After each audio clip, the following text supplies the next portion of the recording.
Сказка об умном мышонке. Унесла мышонка кошка и поет: «Не бойся, крошка, поиграем час-другой в кошки-мышки, дорогой».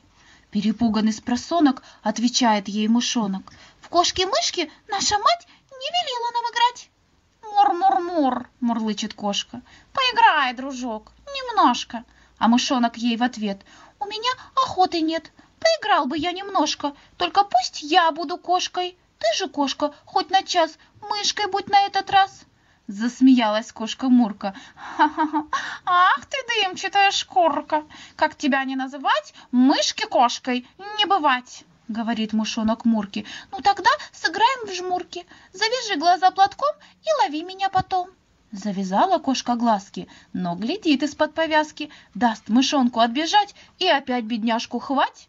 Говорит он хитрой кошке: «У меня устали ножки, дай, пожалуйста, чуть-чуть мне прилечь и отдохнуть». «Хорошо», — сказала кошка, — «отдохни, коротконожка, поиграем, а затем я тебя, голубчик, съем». Кошке смех, мышонку горе, но нашел он щель в заборе, сам не знает, как пролез, был мышонок, да исчез. Вправо, влево смотрит кошка. «Мяу, мяу, где ты, крошка?» А мышонок ей в ответ: «Там, где был, меня уж нет». Покатился он с пригорка, видит маленькая норка. В этой норке жил зверек, длинный, узенький хорек. Острозубый, остроглазый, был он вором и пролазой, и бывало каждый день крал цыплят из деревень. Вот пришел хорек с охоты. Гостя спрашивает: «Кто ты? Коль попал в мою нору, поиграй в мою игру».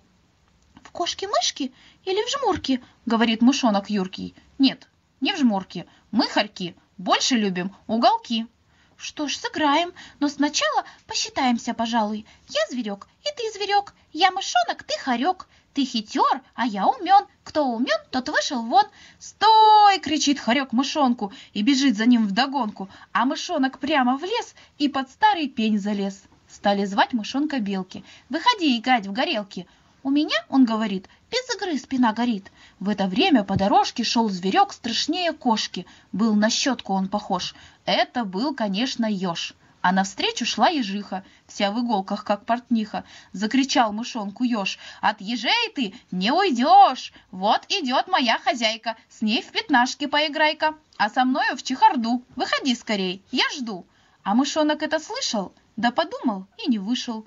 «Не хочу я в чехарду, на иголки попаду».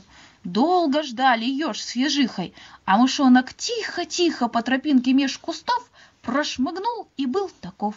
Добежал он до опушки, слышит, квакают лягушки: «Караул! Беда! Ква! Ква! К нам сюда летит сова!» Поглядел мышонок, мчится, то ли кошка, то ли птица, вся рябая, клюв крючком, перья пестрые торчком, а глаза горят, как плошки, вдвое больше, чем у кошки.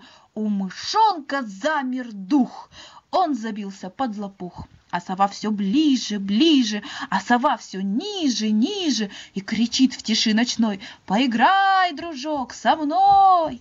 Пропищал мышонок в прятки и пустился без оглядки. Скрылся в скошенной траве, не найти его сове.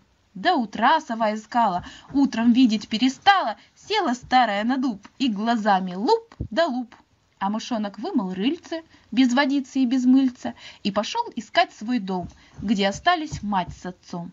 Шел он, шел, взошел на горку и внизу увидел норку. То-то рада мышка-мать, ну мышонка обнимать, а сестренки и братишки с ним играют в мышки-мышки.